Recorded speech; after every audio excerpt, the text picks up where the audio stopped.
Senang sekali selamat bertemu lagi dengan Jemaat Yosodipuro Gereja Masih Advent hari ke-7, di mana kami akan memberikan renungan singkat. Kita membagi sesama kita pelayanan untuk saling melayani dengan ayat penunjang terdapat di dalam Yohanes 15 ayat 11. Yohanes 15 ayat 11, semuanya itu kukatakan kepadamu, supaya sukacitaku ada di dalam kamu dan sukacitamu menjadi penuh.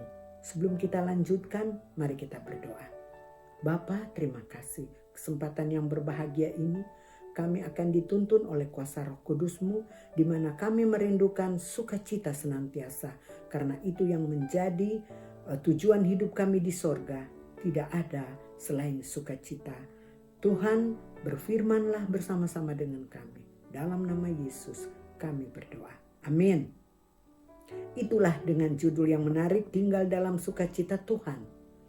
Jika kita berada di sorga nanti, di sana tidak ada kesedihan, selalu hanya dengan penuh sukacita dan bersorak-sorai. Tuhan adalah Allah dan para malaikat membawa kita dengan penuh sukacita. Sebagaimana anak yang terhilang, dia pulang ke rumahnya. Ayahnya sangat berbahagia. Begitu juga dengan kita, orang-orang yang ada di dunia yang penuh dosa ini akan dibawa ke sorga. Kita juga dengan penuh sukacita. Nah, di dalam Galatia 5 ayat 22 mengatakan bahwa buah roh adalah sukacita. Itu salah satu sukacita yang dimaksudkan ini datangnya dari Roh Kudus yang berada di dalam diri kita. Dalam hubungan dengan Tuhan mengalami sukacita. Jadi saudara-saudara, jika kita tidak ada hubungan dengan Tuhan, pasti tidak ada sukacita. Itulah sebabnya marilah kita masuk dengan penuh hati ke dalam hati Tuhan. Mulai saat ini kita selalu menemukan sumber sukacita hanya kepada Tuhan. Jika kita selalu berhubungan dengan Tuhan, saya percaya dan saudara-saudara semua juga pasti percaya, kita akan selalu ada rasa sukacita. Nah, bagaimana sukacita Tuhan bisa berada terus di dalam hidup kita? Nah, di dalam Filipi 4 ayat 4, di sana katakan, bersukacitalah selalu dalam Tuhan. Sekali lagi kukatakan bersukacitalah.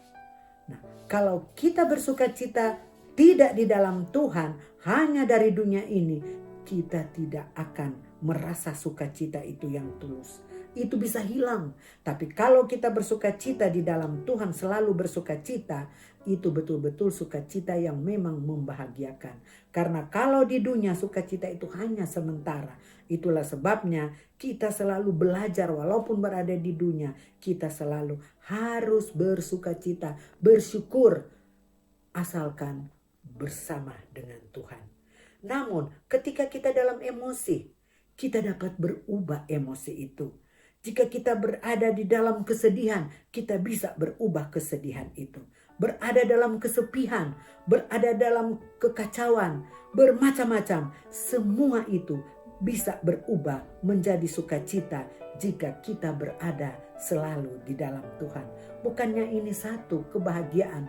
Tuhan mengundang selalu kita untuk bersukacita senantiasa.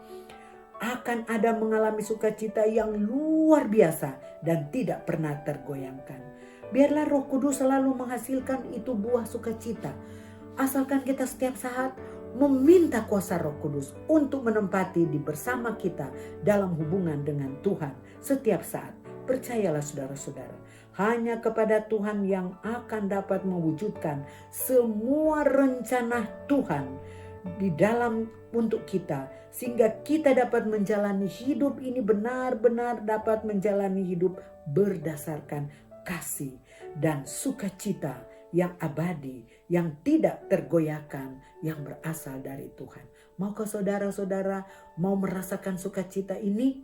Mari kita tetap mengundang Roh Kudus, mengundang Tuhan, bersama Tuhan, maka sukacita itu selalu datang dan Dia tidak pernah membuat kita sedih jika sesuatu yang kita alami hanya datang penyerahan hanya kepada Tuhan. Kiranya Tuhan memberkati kita semua selalu tetap bersukacita. Sekali lagi Tuhan katakan, bersukacitalah senantiasa. Amin.